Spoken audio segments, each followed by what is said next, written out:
శ్రీ రమణ భాషణములు. ఒక బెంగాలీ భక్తుడు మనస్సును ఎలా నిగ్రహించాలి అని అడిగాడు. మహర్షి: మనస్సు అంటే నీవు ఏమనుకుంటున్నావు? భక్తుడు: నేను భగవంతుణ్ణి ధ్యానించడానికి కూర్చున్నప్పుడు ఆలోచనలు వేరే విషయాల వైపు పోతాయి. ఆ ఆలోచనలను నిగ్రహించాలని నా ఆశ. మహర్షి: అటు ఇటు పోవడమే మనస్సు యొక్క స్వభావమని భగవద్గీతలో చెప్పబడింది. వ్యక్తి తన ఆలోచనలను భగవంతునిపై నిలిచేటట్లు చేయాలి.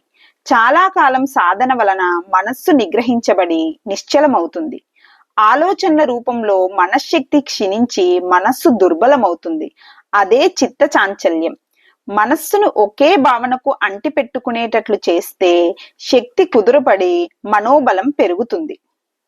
భక్తుడు: మనోబలం అంటే అర్థం ఏమిటి? మహర్షి: విక్షేపం లేకుండా ఒకే ఆలోచన మీద మనస్సు ఏకాగ్రం కాగల శక్తి. భక్తుడు: దానిని సాధించేదెలా? మహర్షి: అభ్యాసం వలన.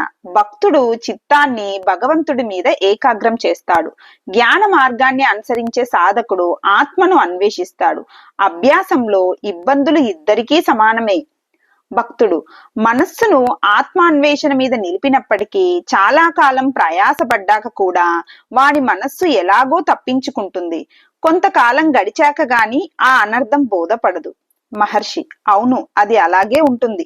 ఆత్మానుసంధానం కొత్తలో చాలాసార్లు ఆగిపోవడం, మళ్ళీ చాలా విరామం తర్వాత తిరిగి మరలుతుంది.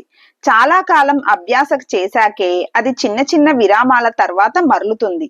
ఈ విధంగా చివరికి అది ఇక్కడ అక్కడ తిరగటం ఆగుతుంది. అంతవరకు అణిగి ఉన్న శక్తి అప్పుడు అభివ్యక్తమవుతుంది. సాత్విక మనస్సులో ఆలోచనలు ఉండవు. రాజసిక మనస్సు నిండా ఆలోచనలే. జీవన స్రవంతిలో సాత్విక మనస్సు కరిగిపోతుంది.